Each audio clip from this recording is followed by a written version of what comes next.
علی بھائی اگلا سوال ہے کہ صحیح بخاری میں جو آیا ہے کہ نبی صلی اللہ علیہ وآلہ وسلم نے کئی مرتبہ خودکشی کی کوشش کی، کیا ایسی بات پیغمبر اسلام کے شایان شان صحیح معلوم ہوتی ہے؟ کیا ایسی روایت بیان کرنا صراحتاً گستاخی نہیں ہے؟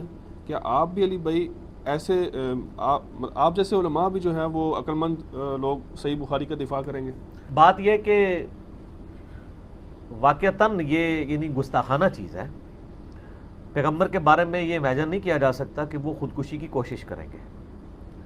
یہ صحیح بخاری میں جو حدیث ہے نا، یہ حدیث کے الفاظ جو ہے نا، یہ متصل سند کے ساتھ نہیں ہے، اور اہل سنت اس روایت کا دفاع نہیں کرتے. الحمدللہ رب العالمین والصلاة والسلام علی سید الانبیاء والمرسلین، اما بعد فاعوذ باللہ من الشیطان الرجیم، بسم اللہ الرحمن الرحیم. تقریباً 3 سال پہلے مرزا جہلمی کے ایک فالور نے مرزا جہلمی سے صحیح بخاری کی 6982 نمبر روایت کے اندر موجود ایک واقعے کے بارے میں سوال کیا، اور سوال یہ کیا کہ اس روایت کے اندر موجود ہے کہ نبی علیہ الصلوۃ والسلام نے کئی مرتبہ خودکشی کرنے کا ارادہ کیا، خودکشی کرنے کی کوشش کی، تو آیا کیا یہ واقعہ گستاخانہ نہیں ہے؟ کیا آپ بھی اس واقعے کا دفاع کریں گے؟ آپ جیسے علماء بھی اس واقعے کا دفاع کریں گے؟ تو مرزا جہلمی نے اپنے اس فالور کے سوال کے جواب میں یہ کہا کہ واقعتاً یہ گستاخانہ واقعہ ہے. مرزا جہلمی نے صحیح بخاری کے اندر 6982 نمبر روایت کے اندر موجود اس واقعے کو گستاخانہ واقعہ قرار دیا. مرزا جہلمی سے ہم نے الزامی طور پہ سوال کیا کہ تم تصوف کی کتابوں کے بارے میں یہ سٹیٹمنٹ دیتے ہو کہ تصوف کی جن کتابوں کے اندر گستاخانہ واقعات موجود ہیں، گستاخانہ عبارات موجود ہیں، ان کتابوں کو پرنٹ کرنا بند کر دو، ان کو چورسے میں رکھ کے آگ لگا دو. ان کتابوں کو پبلش کرنے والے، ان کتابوں کے ترجمے کرنے والے وہ برابر کے مجرم ہیں، ان کو کلمہ پڑھنا چاہیے اور ان کو توبہ کرنی چاہیے. یہ ساری چیزیں تم نے تصوف کی کتابوں کے حوالے سے سٹیٹمنٹس دی ہیں، جبکہ تصوف کی کتابوں کا مرتبہ درجہ بعد میں آتا ہے. مرزا جی، جو ٹیبل پہ تم نے صحیح بخاری رکھی ہوئی ہے 6982 نمبر روایت کے اندر یہ واقعہ موجود ہے کہ نبی علیہ الصلوۃ والسلام نے اپنے آپ کو 12 مرتبہ پہاڑ سے گرانے کا ارادہ کیا اور بقول شما خودکشی کرنے کی کوشش کی. تم نے اس کو گستاخی کہا، توہین رسالت کہا. اس واقعے کو امام بخاری نے صحیح بخاری کے اندر ذکر کیا. سوال یہ پیدا ہوتا ہے کہ یہ واقعہ گستاخانہ ہے، تو امام بخاری رحمۃ اللہ علیہ نے اس کو صحیح بخاری میں ذکر کیوں کیا؟ ذکر کیا تو امام بخاری رحمۃ اللہ علیہ نے اس کے فٹ نوٹ میں یہ کیوں نہیں لکھا کہ یہ واقعہ گستاخانہ ہے، یہ توہین رسالت پہ مبنی ہے، اور یہ اصح الکتب بعد کتاب اللہ، جس کتاب کو تم کہتے ہو اس کتاب کے اندر موجود ہے. وہ کتاب تم نے اپنے ٹیبل کے اوپر رکھی ہوئی ہے. اس کتاب کے بارے میں تم کب یہ فیصلہ دو گے کہ اس کتاب کی پرنٹنگ بند کر دی جائے، اس کتاب کو پبلش کرنا بند کر دیا جائے، اس میں سے یہ واقعہ نکال دیا جائے؟ جو لوگ اس واقعے کا ترجمہ کریں گے، جو اس کو پڑھیں گے، اس کو مانیں گے، وہ سارے دائرہ اسلام سے خارج ہو جائیں گے، وہ توہین رسالت کے مرتکب قرار پائیں گے. اور پھر امام بخاری پہ کیا فتویٰ دو گے، جنہوں نے بغیر تردید کے اس واقعے کو اپنی کتاب کے اندر ذکر کیا اور صحیح کتاب کے اندر ذکر کیا؟ اگر یہ واقعہ توہین رسالت تم کہہ رہے ہو، رسول اللہ صلی اللہ علیہ وسلم کی توہین اور گستاخی ہے، تو اس کو تم یہ کیوں نہیں کہتے اس کو کتاب سے نکال دیا جائے؟ تصوف کی کتابوں کے بارے میں تو اپنی دریدہ دہنی کرتے ہو، زبان کھولتے ہو. صحیح بخاری کے بارے میں کب سٹیٹمنٹ دو گے؟ کیونکہ صحیح بخاری کے بارے میں تم یہ بات کہہ چکے ہو.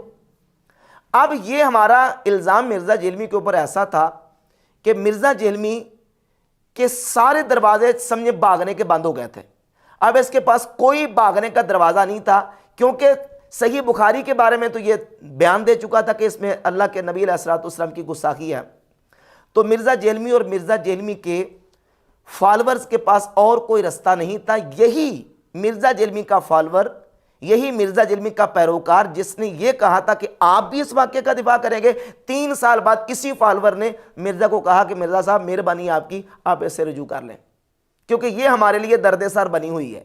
یہ ہمارے لیے ایسا جو نا وہ رستہ، ہمارا سارے رستے سارے دروازے بند ہو گئے ہیں، کیونکہ ہم نے تو اعتراض کرنا تھا کشف المحجوب کے اوپر، ہم نے تو تصوف کی کتابوں کے اوپر اعتراض کر کے اور ان کے بارے میں یہ کلیم کر کے کہ یہ توہین رسالے سے بری ہوئی کتابیں ہیں، ہم نے سیدھے سادے بولے بالے سنی مسلمانوں کو گمراہ کرنا تھا، تو یہ تو ہمارے کھاتے میں فٹ ہوگی، لہذا اس سے رجوع کریں۔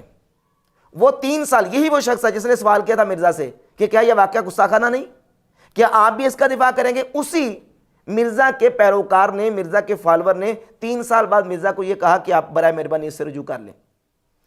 تو مرزا نے، اب چونکہ اس کے پاس اور تو حل کوئی نہیں تھا، سارے رستے دروازے بند ہو گئے تھے بھاگنے کے، تو مرزا نے آ کے ایک لولا لنگڑا اندھا کانا رجوع کرنے کی کوشش کی ہے۔ اور رجوع بھی کیسے کیا کہ وہ میں نے کہا تھا کہ جب کوئی کیفیت طاری ہوگی تو میں رجوع ریکارڈ کروا دوں گا، آج کیفیت طاری ہو گئی ہے تو میں نے آپ کی پرچی اور آپ کے سوال پر رجوع ریکارڈ کروا دیا۔ تو میں نے کہا کبھی کوئی کیفیت طاری ہوئی تو کر دوں گا، آج آپ کی پرچی آئی تو کیفیت طاری ہو گئی۔ اور رجوع کیا ریکارڈ کروایا ہے؟ رجوع یہ ریکارڈ کروایا ہے کہ وہ میرے بھی نا جذبات میں، میں بھی کہہ چکا تھا یا کہہ بیٹھا تھا جذبات میں کہ یہ واقعہ گستاخانہ ہے۔ بخاری شریف میں حدیث ہے کہ نبی علیہ السلام نے خودکشی کی کوشش کی، کیا یہ حضور علیہ السلام کے بارے میں گستاخی نہیں ہے؟ نعوذ باللہ۔ دیکھیں میں نے بھی کسی زمانے میں یہ جذبات میں آ کے بول دیا تھا کہ یہ گستاخانہ بات ہے۔ 3 سال پہلے جذبات میں کہا تھا مرزا نے کہ یہ واقعہ گستاخانہ ہے۔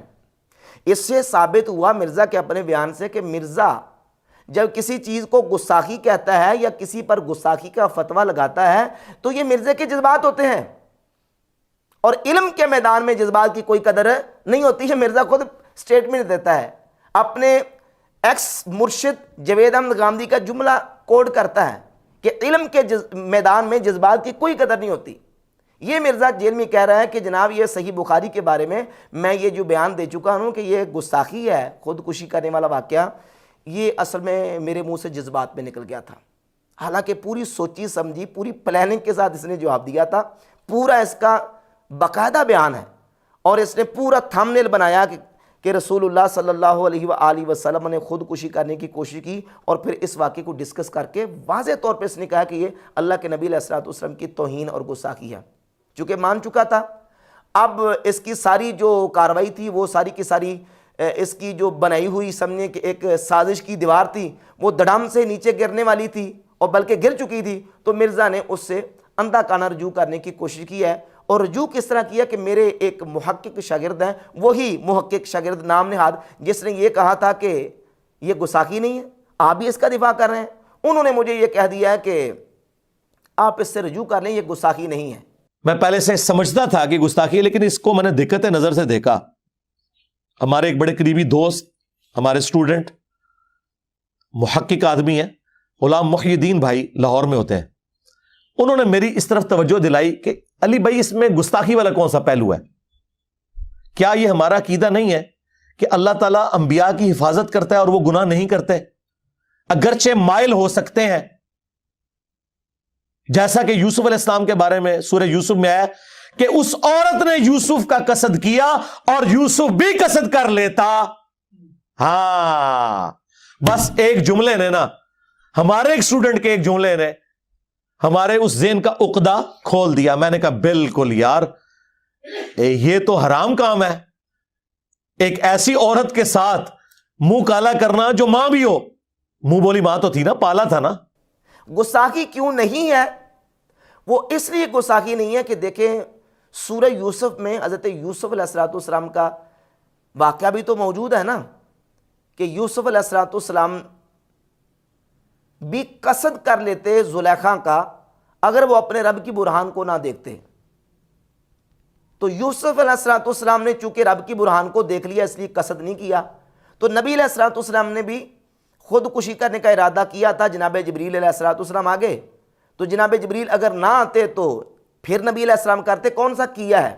حالانکہ وہ روایت آپ خود کھولیں، 6982 نمبر روایت، اس کو بار بار پڑھیں، اس میں ذکر موجود ہے کہ نبی علیہ السلام نے اپنے آپ کو پہاڑ کی چوٹی سے مرارن کئی مرتبہ گرانے کا ارادہ فرمایا، ارادہ کر لیا، ارادہ فرمایا۔ اور سورہ یوسف میں جو واقعہ موجود ہے اس میں یہ کہ وَلَقَدْ هَمَّتْ بِهِ وَهَمَّ بِهَا لَوْلَا أَن رَأَىٰ بُرْهَانَ رَبِّهِ، کہ زلیخا نے یوسف علیہ السلام کا قصد کیا، زلیخا نے قصد کیا، وَهَمَّ بِهَا لَوْلَا أَن رَأَىٰ بُرْهَانَ رَبِّهِ، یوسف علیہ السلام بھی قصد کرتے اگر اپنے رب کی برہان کو نہ دیکھتے۔ انہوں نے قصد کیا نہیں ہے، بلکہ یوسف علیہ السلام قصد کرتے اگر برہان کو نہ دیکھتے، چونکہ اللہ کی برہان کو دیکھا اس لیے انہوں نے قصد نہیں کیا۔ یہاں صحیح بخاری کے اندر جو واقعہ موجود ہے اس میں یہ ہے کہ نبی علیہ الصلوۃ والسلام نے کوشش کی، وہاں کہ یوسف علیہ السلام قصد کرتے اگر برہان کو نہ دیکھتے۔ اب یہ دیکھیں کہ ان دونوں واقعات کی آپس میں کوئی مطابقت ہے؟ نہیں، دونوں واقعات آپس میں ملتے نہیں۔ اس دلیل کی بنیاد کے اوپر اس سے استدلال کرتے ہوئے مرزا جیلمی نے یہ کہا ہے کہ اصل میں یہ واقعہ اس کی طرح ہے، لہٰذا اس میں نبی علیہ الصلوۃ والسلام کی کوئی گستاخی نہیں ہے۔ اور پھر یہ کہا کہ یہ واقعہ جو ہے نا وہ متصل سند کے ساتھ بھی نہیں ہے، بلکہ ابن شہاب زہری کے بلاغات میں سے ہے۔ تو مرزا جیلمی اور مرزا جیلمی کے فالورز کے لیے ایک حوالہ پیش کرتا ہوں، یہ الطبقات الکبریٰ ہے، امام محمد بن سعد المتوفیٰ 230 ہجری، ان کی کتاب الطبقات الکبریٰ کی پہلی جلد صفحہ نمبر 94 کے اوپر سیدنا عبداللہ ابن عباس رضی اللہ تعالی عنہما سے یہ متصل سند کے ساتھ بھی موجود ہے۔ اور یہی جو واقعہ ہے خودکشی والا، یہ مصنف عبدالرزاق کے اندر، مسند احمد بن حنبل کے اندر، دلائل النبوہ کے اندر اور کئی کتابوں کے اندر موجود ہے۔ تو مرزا جیلمی کا یہ کہنا ہے کہ یہ متصل سند کے ساتھ نہیں ہے، متصل ہو یا نہ ہو، جب تم یہ کہہ چکے ہو کہ یہ گستاخی نہیں ہے، سوال تو ہمارا یہ ہے کہ تم پہلے یہ کہہ چکے ہو کہ گستاخی ہے اور اب یہ کہہ رہے ہو کہ گستاخی نہیں ہے، پہلے کس بنیاد پہ گستاخی کہا تھا اور اب گستاخی کیوں نہیں ہے؟ 3 سال بعد تمہیں جا کے پتہ چلا کہ یہ اللہ کے نبی علیہ الصلوۃ والسلام کی گستاخی نہیں ہے، اور پھر مان کیا رہا ہے کہ وہ اصل میں میرے جذبات میں میرے منہ سے نکل گیا تھا، میں نے جذبات میں کہہ دیا تھا۔ تو اس سے یہ بھی ثابت ہوا کہ مرزا جیلمی اس طرح کی سٹیٹمنٹس اور بیانات وہ دیتا ہے جذبات کے اندر۔